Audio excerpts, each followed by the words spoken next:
জাতীয় ঐকমত্য কমিশন গঠনের পটভূমি বিষয়ে আপনারা সকলেই অবগত আছেন।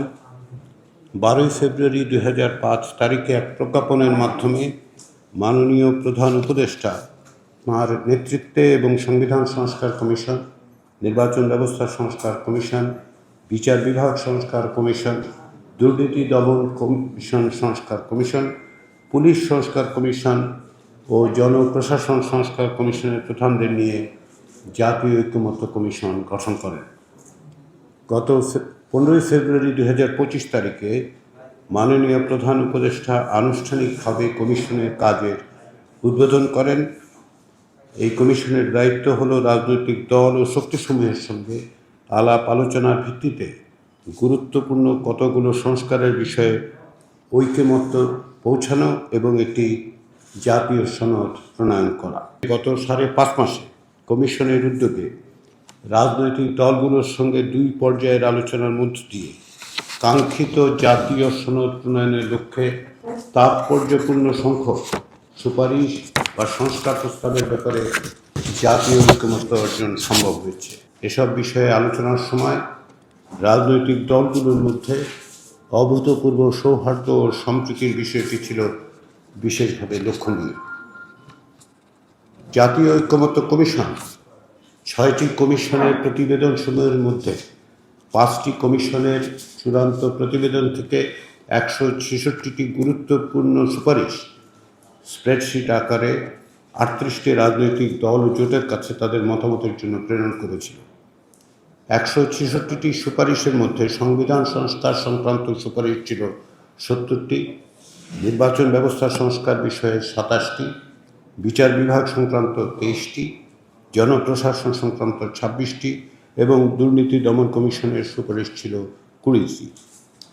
সেই সময় পুলিশ সংস্কার কমিশনের সুপারিশগুলো এই স্প্রেডশিটে অন্তর্ভুক্ত করা হয়নি এই বিবেচনা যে সরকারের প্রশাসনিক সিদ্ধান্তের মাধ্যমে পুলিশ সংস্কার কমিশনের সুপারিশগুলো বাস্তবায়ন করা সম্ভব। রাজনৈতিক দল এবং জোটগুলোর কাছ থেকে পাওয়া স্প্রেডশিটে এবং বিস্তারিত লিখিত মতামতের প্রেক্ষিতে কমিশন গত 20 মার্চ তারিখে রাজনৈতিক দল এবং জোটগুলোর সঙ্গে আলোচনা শুরু করে। এই আলোচনা 19 মে 2025 তারিখ পর্যন্ত অব্যাহত থাকে এবং সে সময় 32টি রাজনৈতিক দল ও জোটের সঙ্গে 44টি অধিবেশন অনুষ্ঠিত হয়। আলোচনার সুবিধার্থে কয়েকটি দলের সঙ্গে একাধিক দিনও বৈঠক করা হয়েছিল।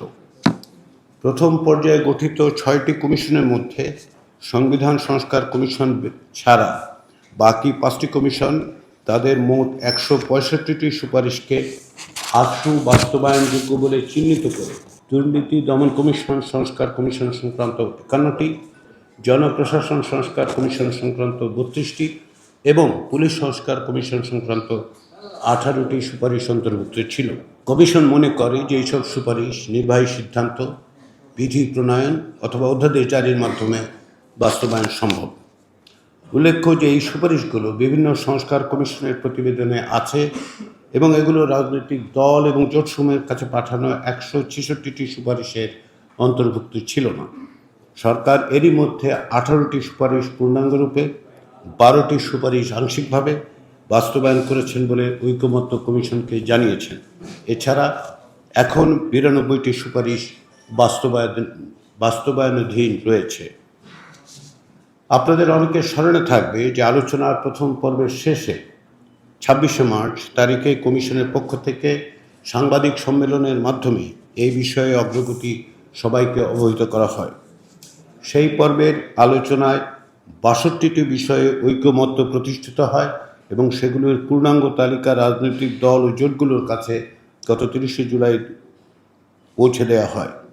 প্রথম পর্বের আলোচনায় বেশ কিছু গুরুত্বপূর্ণ বিষয়ে ঐকমত্য প্রতিষ্ঠিত হয়, যার মধ্যে উল্লেখযোগ্য হচ্ছে দ্বিকক্ষ বিশিষ্ট আইনসভা গঠন, উভয় কক্ষের ডেপুটি স্পিকার পদে বিরোধী দল থেকে মনোনয়ন, রাষ্ট্রপতির অভিশংসন প্রক্রিয়া, সংবিধান বিষয়ক অপরাধ ও সংবিধান সংসদের সীমাবদ্ধতা বিষয়ক বিদ্যমান সংবিধানের 7 ক ও 7 খ অনুচ্ছেদ বিলুপ্ত করা, নির্বাচন কমিশনের সরাসরি তত্ত্বাবধানে স্থানীয় সরকার প্রতিষ্ঠানসমূহের নির্বাচন অনুষ্ঠান, সকল সম্প্রদায়ের সহ অবস্থান ও মর্যাদা নিশ্চিত করার জন্য সংবিধানে এই মর্মে বিধান যুক্ত করা যে বাংলাদেশ একটি বহুজাতি, বহুধর্মী ও বহুভাষী ও বহু সংস্কৃতির দেশ, যেখানে সকল সম্প্রদায়ের সহ অবস্থান ও যথাযথ মর্যাদা নিশ্চিত করা হবে।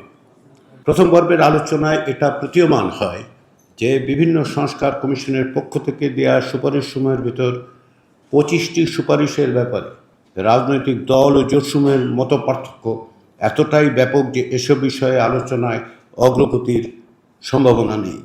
সেই বিবেচনায় কমিশন দ্বিতীয় পর্যায়ের আলোচনা থেকে বেশ কিছু বিষয়ে বাদ দেয়। এর মধ্যে উল্লেখযোগ্য হচ্ছে রাষ্ট্রপতি, প্রধানমন্ত্রী ও সংসদের মেয়াদ হ্রাস করে 4 বছর করা, বাংলাদেশকে 4টি প্রদেশে বিভক্ত করা, সংবিধানের প্রযোজ্য ক্ষেত্রগুলোতে রিপাবলিকের বাংলা হিসেবে নাগরিকতন্ত্র এবং পিপলস রিপাবলিক অব বাংলাদেশের অনুবাদ হিসেবে জনগণতন্ত্রী বাংলাদেশ ব্যবহার করা, রাজনৈতিক দলগুলো কর্তৃক নিম্নকক্ষের মোট আসনের ন্যূনতম 10% আসনে তরুণীদের মধ্যে থেকে প্রার্থী মনোনীত করা, সংসদীয় নির্বাচনে প্রতিদ্বন্দ্বিতা করার ন্যূনতম বয়স কমিয়ে 21 বছর করা, একটি স্থানীয় সরকার কমিশন প্রতিষ্ঠা করা, জাতীয় নির্বাচনের আগে স্থানীয় সরকারের নির্বাচনের আয়োজন করা, বিভিন্ন মন্ত্রণালয়ের কার্যক্রমের পর্যবেক্ষণের জন্য যেমন সংসদীয় স্থায়ী কমিটি রয়েছে, তেমনিভাবে জেলা নাগরিক কমিটি ও উপজেলা নাগরিক কমিটি গঠন করা, দেশের পুরাতন 4টি বিভাগের সীমানাকে 4টি প্রদেশে বিভক্ত করে প্রাদেশিক শাসন ব্যবস্থা চালু করা, বিদ্যমান জেলা পরিষদ ব্যবস্থা বাতিল করে জেলা পরিষদ সমূহের সকল সম্পত্তি প্রস্তাবিত প্রাদেশিক সরকারের কাছে হস্তান্তর করা, প্রস্তাবিত প্রাদেশিক ব্যবস্থা প্রবর্তনের সুপারিশের আলোকে ঢাকা মহানগরী, টঙ্গী, কেরানীগঞ্জ, সাভার ও নারায়ণগঞ্জকে নিয়ে প্রাদেশিক সরকারের সমপর্যায়ের ক্যাপিটাল সিটি গভর্নমেন্ট করা, উপজেলা পরিষদের ভাইস চেয়ারম্যান পদটি বিলুপ্ত করা, পৌরসভার চেয়ারম্যান, ওয়ার্ড মেম্বারদের ভোটে নির্বাচন করা এবং মন্ত্রী, প্রতিমন্ত্রীদের একান্ত সচিব, সহকারী একান্ত সচিব মন্ত্রীদের অভিপ্রায় অনুসারে সিভিল সার্ভিসের বাইরে থেকে নিয়োগ করা।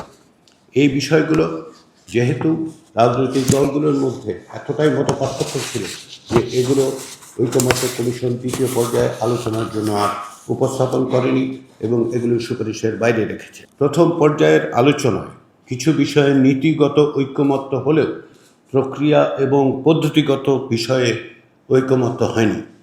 কমিশন সেই সব বিষয় দ্বিতীয় পর্বের আলোচনায় উত্থাপনের সিদ্ধান্ত গ্রহণ করে। এর মধ্যে কয়েকটি বিশেষভাবে উল্লেখ করা প্রয়োজন। এগুলো হচ্ছে দ্বিকক্ষ বিশিষ্ট পার্লামেন্ট প্রতিষ্ঠা, সংসদে নারী প্রতিনিধিত্ব, তত্ত্বাবধায়ক সরকার ব্যবস্থা এবং রাষ্ট্রের মূলনীতি। এর বাইরেও কয়েকটি বিষয় ছিল, কিন্তু আমি 4টি বিষয় বিশেষভাবে উল্লেখ করছি এই কারণে যেগুলোকে আমরা অত্যন্ত গুরুত্বপূর্ণ বলে বিবেচনা করেছি। প্রাথমিক পর্যায়ের আলোচনায় 100 সদস্যের সমন্বয়ে দ্বিকক্ষ বিশিষ্ট আইনসভা অর্থাৎ বর্তমান জাতীয় সংসদের অতিরিক্ত একটি উচ্চকক্ষ প্রতিষ্ঠা ও নির্বাচন করার বিষয়ে 2/3 বেশি দল একমত হয়। কিন্তু উচ্চকক্ষ কিভাবে গঠিত হবে সেই বিষয়ে সংবিধান সংস্কার কমিশন এবং নির্বাচন ব্যবস্থা সংস্কার কমিশনের প্রস্তাব অর্থাৎ জাতীয় সংসদের নির্বাচনে প্রাপ্ত ভোটের সংখ্যানুপাতে, যাকে প্রপোর্শনাল রিপ্রেজেন্টেশন বলেই সাধারণত অভিহিত করা হয়, এর বিপরীতে কিছু দল জাতীয় সংসদের নির্বাচনে প্রাপ্ত আসনের সংখ্যানুপাতে প্রতিষ্ঠার প্রস্তাব দেয়। দ্বিতীয় বিষয় হচ্ছে জাতীয় সংসদে নারী প্রতিনিধিত্ব বৃদ্ধি এবং নিশ্চিত করার বিষয়। জাতীয় সংসদে নারী প্রতিনিধিত্ব বৃদ্ধি এবং নিশ্চিত করার জন্য সংবিধান সংস্কার কমিশন এবং নির্বাচন ব্যবস্থা সংস্কার কমিশনের প্রস্তাব ছিল জাতীয় সংসদের আসন 400-তে উন্নীত করে 100 আসনে কেবলমাত্র নারী প্রার্থীদের মধ্যে নির্বাচন করা। এই 100 আসন হয় বিদ্যমান 3 আসনের এলাকায় একটি আসন নির্ধারণ করে কিংবা 400 আসনে বিভক্ত করে ঘূর্ণায়মান পদ্ধতিতে 100 আসনে নির্বাচনের প্রস্তাব দেয়া হয়েছিল। নারী আসন 100-তে বৃদ্ধির ব্যাপারে প্রায় 3/4 দল একমত হলেও তার প্রক্রিয়া নিয়ে ভিন্ন ভিন্ন মত পাওয়া যায়। কিছু দল ঘূর্ণায়মান পদ্ধতিতে নির্বাচনের প্রক্রিয়ার পক্ষে, কয়েকটি দল জাতীয় সংসদে নির্বাচনে প্রাপ্ত আসনের সংখ্যানুপাতে বিদ্যমান ব্যবস্থায় এবং কিছু দল জাতীয় সংসদের নির্বাচনে প্রাপ্ত ভোটের সংখ্যানুপাতে আসন বন্টনের কথা বলে।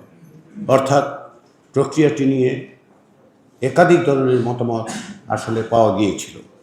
তৃতীয় বিষয়টি হচ্ছে তত্ত্বাবধায়ক সরকার ব্যবস্থার ব্যাপারে যে আলোচনা, তাতে দেখা যাচ্ছে যে সংবিধান সংস্কার কমিশনের প্রস্তাবিত জাতীয় সাংবিধানিক কাউন্সিলের মাধ্যমে প্রধান উপদেষ্টা নিয়োগের প্রস্তাব করে। এর বাইরে দুটি দলের পক্ষ থেকে সুনির্দিষ্ট প্রস্তাব পাওয়া গিয়েছিল, কিন্তু এ বিষয়ে অধিকাংশ দলের পক্ষ থেকে সুনির্দিষ্ট প্রস্তাব পাওয়া যায়নি। 4 নম্বর বিষয় হচ্ছে রাষ্ট্রের মূলনীতি হিসেবে সংবিধান সংস্কার কমিশনের পক্ষ থেকে প্রস্তাব। সেখানে প্রস্তাব করা হয়েছিল সাম্য, মানবিক মর্যাদা, সামাজিক সুবিচার, বহুত্ববাদ এবং গণতন্ত্র অন্তর্ভুক্ত করা হবে। সাম্য, মানবিক মর্যাদা, সামাজিক সুবিচার এবং গণতন্ত্র অন্তর্ভুক্ত করার বিষয়ে 3/4 বেশি দল একমত হয়। অর্থাৎ বহুত্ববাদ শব্দটি বাদ দেওয়া হলে এই দলগুলো সংবিধানে রাষ্ট্রের মূলনীতি বিষয়ে একমত হয়। তবে এই একমত হওয়া দলগুলোর মধ্যে বাংলাদেশ জাতীয়তাবাদী দল বিএনপি এবং বাংলাদেশ জামায়াতে ইসলামী সহ কমপক্ষে 5টি দল এইসব নীতির সঙ্গে আরও কয়েকটি বিষয়, যেমন আল্লাহর প্রতি অবিচল আস্থা ও বিশ্বাস, যা সংবিধানের 5ম সংশোধনীর মাধ্যমে যুক্ত করা হয়েছিল, তাও যুক্ত করার প্রস্তাব দেয়। অন্যদিকে বাংলাদেশের কমিউনিস্ট পার্টি সিপিবি এবং বাংলাদেশের বিপ্লবী ওয়ার্কার্স পার্টি সহ 5টি দলের পক্ষ থেকে বলা হয় যে 1972 সালের সংবিধানের মূলনীতি যা বিদ্যমান সংবিধানে আছে তা অব্যাহত রাখতে হবে। এইসব প্রেক্ষাপটে কমিশন এইসব বিষয়ে দ্বিতীয় পর্বের আলোচনায় অন্তর্ভুক্ত করার সিদ্ধান্ত নেয়। 2রা জুন 2025 তারিখে প্রধান উপদেষ্টা অধ্যাপক মোহাম্মদ ইউনূস এক অনুষ্ঠানের মাধ্যমে দ্বিতীয় পর্বের আলোচনার উদ্বোধন করেন। এই পর্বে আলোচনার জন্য 20টি মৌলিক কাঠামোগত বিষয় অন্তর্ভুক্ত করা হয়। এগুলো হচ্ছে সংবিধানের 70 অনুচ্ছেদ সংশোধন, সংসদীয় স্থায়ী কমিটির সভাপতি নির্বাচন, নির্বাচনী এলাকার সীমানা নির্ধারণ, রাষ্ট্রপতির ক্ষমা সম্পর্কিত বিধান, বিচার বিভাগ বিকেন্দ্রীকরণ, যার মধ্যে সুপ্রিম কোর্টের বিকেন্দ্রীকরণ এবং উপজেলা পর্যায়ে অধস্থন আদালতের সম্প্রসারণ ছিল, জরুরি অবস্থা ঘোষণা, প্রধান বিচারপতি নিয়োগ, সংবিধান সংশোধন, প্রধানমন্ত্রীর একাধিক পদে থাকার বিধান, জাতীয় সাংবিধানিক কাউন্সিল বা এনসিসি, যা পরে সাংবিধানিক ও সংবিধিবদ্ধ প্রতিষ্ঠানের বাছাই কমিটি নামে উপস্থাপিত, এবং শেষ পর্যন্ত নির্বাচন কমিশন গঠন, সরকারি কর্ম কমিশন, মহা হিসাব নিরীক্ষক ও নিয়ন্ত্রক, দুর্নীতি দমন কমিশন ও ন্যায়পাল নিয়োগের বিধান সম্পর্কিত আলাদা প্রস্তাব হিসেবে যা গৃহীত হয়েছে। প্রধানমন্ত্রীর মেয়াদকাল, পুলিশ কমিশন গঠন, সংসদে নারী প্রতিনিধিত্ব, উচ্চকক্ষের গঠন, সদস্য নির্বাচনের পদ্ধতি, এখতিয়ার ইত্যাদি, রাষ্ট্রপতির নির্বাচন পদ্ধতি, ইলেকটোরাল কলেজ, তত্ত্বাবধায়ক সরকার, নাগরিকের মৌলিক অধিকার সম্প্রসারণ সম্পর্কিত প্রস্তাব, রাষ্ট্রের মূলনীতি এবং রাষ্ট্রপতির ক্ষমতা ও দায়িত্ব, যা বিদ্যমান সংবিধানের 48-3 অনুচ্ছেদে বিবৃত আছে। আলোচনার জন্য সংবিধান সংস্কার কমিশন কর্তৃক প্রস্তাবিত জাতীয় সাংবিধানিক কাউন্সিল এনসিসি উত্থাপিত হবার পর এই বিষয়ে ব্যাপক আলোচনার প্রেক্ষিতে কমিশন একাধিকবার সংশোধিত প্রস্তাব উপস্থাপন করে। এর কর্মপরিধি ও কাঠামোর ব্যাপারেও একাধিকবার সংশোধনী দেওয়া হয়েছে, কিন্তু এই বিষয়ে সুস্পষ্ট ঐকমত্য না হওয়ায় কমিশন, নির্বাচন কমিশন, সরকারি কর্ম কমিশন, মহা হিসাব নিরীক্ষক ও নিয়ন্ত্রক, দুর্নীতি দমন কমিশন এবং ন্যায়পাল নিয়োগের বিধান সম্পর্কিত আলাদাভাবে সংবিধানে যুক্ত করার প্রস্তাব উত্থাপন করে। কিন্তু তা সত্ত্বেও একমাত্র নির্বাচন কমিশন ছাড়া অন্য কমিশনগুলো এবং ন্যায়পাল নিয়োগের বিধান সংবিধানে অন্তর্ভুক্ত করার ব্যাপারে 5টি দলের নোট অফ ডিসেন্ট সহ গৃহীত হয়। সংসদে নারী আসন বৃদ্ধি এবং সরাসরি ভোটে নির্বাচন বিষয়ে মোট 5 দিন আলোচনা হয়। কমিশনের পক্ষ থেকে একাধিক সংশোধিত প্রস্তাব উত্থাপন করা হয়েছিল। এই সব প্রস্তাবের লক্ষ্য ছিল জাতীয় সংসদে নারীদের প্রত্যক্ষ নির্বাচনের মাধ্যমে প্রতিনিধিত্ব নিশ্চিত করা। কিন্তু যদিও নারী আসন বৃদ্ধি করে 100 আসনে উন্নীত করার ব্যাপারে কার্যত প্রায় সব দল একমত, কিন্তু কী প্রক্রিয়ায় তা বাস্তবায়িত হবে সেই বিষয়ে কোনো ঐকমত্যে পৌঁছানো সম্ভব হয়নি। ফলে শেষ পর্যন্ত বিদ্যমান পরোক্ষ নির্বাচন ব্যবস্থা বহাল রেখে পর্যায়ক্রমিকভাবে সরাসরি প্রতিদ্বন্দ্বিতায় নারীদের অংশগ্রহণ বৃদ্ধির ব্যাপারে সিদ্ধান্ত হয়। এটা কমিশনের কাছে অত্যন্ত দুঃখজনক যে এই সিদ্ধান্তের ব্যাপারে দলসমূহের পক্ষ থেকে সবচেয়ে বেশি নোট অফ ডিসেন্ট দেওয়া হয়েছে। দ্বিতীয় পর্বের আলোচনায় 11টি বিষয়ে কোনো ধরনের ভিন্ন মত বা নোট অফ ডিসেন্ট ছিল না। বাকি 9 বিষয়ে নোট অফ ডিসেন্ট সহ সিদ্ধান্ত গৃহীত হয়েছে। নোট অফ ডিসেন্ট বা ভিন্ন মত ছাড়া যেসব প্রস্তাব গৃহীত হয়েছে তার 1. সংসদীয় স্থায়ী কমিটির সভাপতি, 2. নির্বাচনী এলাকার সীমানা নির্ধারণ, 3. রাষ্ট্রপতির ক্ষমা সম্পর্কিত বিধান, 4. বিচার বিভাগ বিকেন্দ্রীকরণ, যার মধ্যে সুপ্রিম কোর্টের বিকেন্দ্রীকরণ এবং উপজেলা পর্যায়ে অধস্তন আদালতের সম্প্রসারণ আছে, 5. জরুরি অবস্থা ঘোষণা, 6. প্রধান বিচারপতি নিয়োগ, 7. সংবিধান সংশোধন, 8. প্রধানমন্ত্রীর মেয়াদকাল, 9. নির্বাচন কমিশন গঠন, 10. পুলিশ কমিশন গঠন এবং 11. নাগরিকদের মৌলিক অধিকার সম্প্রসারণ সম্পর্কিত প্রস্তাব।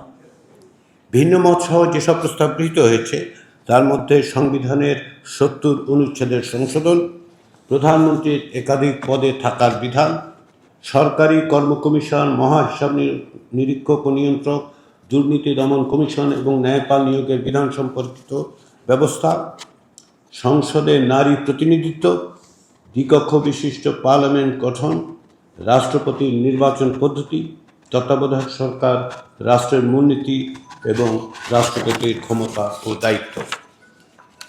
রাজনৈতিক দল এবং জোটের সঙ্গে দ্বিতীয় পর্বের আলোচনার সময় কমিশনের পক্ষ থেকে জুলাই জাতীয় সনদের একটি প্রাথমিক খসড়া দল ও জোটগুলোকে গত 28শে জুলাই প্রেরণ করা হয়েছে। এই প্রাথমিক খসড়ায় সনদের পটভূমি, ঐতিহাসিক প্রেক্ষাপট এবং কয়েকটি অঙ্গীকারের উল্লেখ আছে। খসড়াটি কার্যত একটি টেমপ্লেট হিসেবে প্রস্তাবিত হয়েছে এবং এই বিষয়ে দলসমূহকে তাদের মতামত পাঠাতে অনুরোধ করা হয়েছে। এই খসড়ায় বিবৃত সকল বিষয়, বিশেষত অঙ্গীকারের অংশটি কমিশনের সুনির্দিষ্ট প্রস্তাব নয়। দলসমূহের মন্তব্যের ভিত্তিতে এই অংশে আরও বিষয় যুক্ত হবে এবং এগুলো সংশোধিত হবে। প্রস্তাবিত খসড়ার বিষয়ে অনেকগুলো দলের মতামত পাওয়া গেছে। এই সব মতামতকে সন্নিবেশিত ও সমন্বয় করে আগামী কয়েকদিনের মধ্যেই একটি পূর্ণাঙ্গ খসড়া কমিশনের পক্ষ থেকে রাজনৈতিক দল ও জোটসমূহের কাছে পাঠানো হবে। ঐকমত্যের ভিত্তিতে রচিত এবং প্রত্যাশিত স্বাক্ষরিত সনদের বাধ্যবাধকতা নিশ্চিত করা এবং বাস্তবায়নের পদ্ধতি কী হবে তা রাজনৈতিক দলগুলোর সঙ্গে আলাপ আলোচনার মাধ্যমে নির্ধারণ করা দরকার। সেই লক্ষ্যে কমিশন এই বিষয়ে বিশেষজ্ঞদের সঙ্গে আগামী সপ্তাহে আলোচনা করবে। ওই আলোচনার আলোকেই রাজনৈতিক দলগুলোর সঙ্গে পরবর্তী পর্যায়ের আলোচনায় বসবে কমিশন। আমরা আশা করি যে এই প্রক্রিয়ায় স্বল্প সময়ের মধ্যেই একটি উপযুক্ত সিদ্ধান্তে পৌঁছানো সম্ভব হবে। এবছরের মার্চ মাস থেকে বিভিন্ন পর্যায়ের আলোচনায় রাজনৈতিক দল এবং জোটসমূহের নেতৃবৃন্দ যে আন্তরিকতা এবং সৌহার্দ্য দেখিয়েছেন তা বাংলাদেশের ইতিহাসে অভূতপূর্ব। সেই জন্য কমিশনের পক্ষ থেকে আমি তাদের আন্তরিক ধন্যবাদ জানাই। বিভিন্ন গুরুত্বপূর্ণ বিষয়ে দলগুলো নমনীয়তা দেখিয়েছে বলেই অনেক বিষয়ে ঐকমত্য প্রতিষ্ঠা করা গেছে।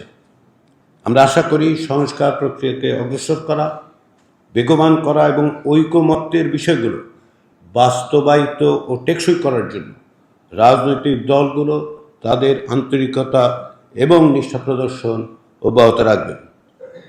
একথা স্মরণ করা দরকার যে গত বছরের জুলাই আগস্টের গণ অভ্যুত্থানের পর আমাদের সমাজ, রাষ্ট্র, আইন ও নীতি কাঠামোকে নতুন করে সাজানোর এক ঐতিহাসিক সুযোগ এবং দায়িত্ব আমাদের সামনে হাজির হয়েছে। ভবিষ্যৎ প্রজন্মের স্বার্থে টেকসই গণতান্ত্রিক ব্যবস্থা প্রতিষ্ঠার লক্ষ্যে কতগুলো সুনির্দিষ্ট এবং সুদূর প্রসারী সংস্কার বাস্তবায়নের মাধ্যমেই আমাদের পক্ষে জুলাই অভ্যুত্থানের বীর সেনানীদের রক্তের ঋণ স্বীকার করা সম্ভব হবে। সেই জন্য রাজনৈতিক দলগুলো তাদের সর্বোচ্চ চেষ্টা জারি রাখবেন। শিয়া বাটার ও ভিটামিন ই সমৃদ্ধ লিলি হালাল বিউটি সোপ, তারুণ্যময় উজ্জ্বল ত্বকের জন্য।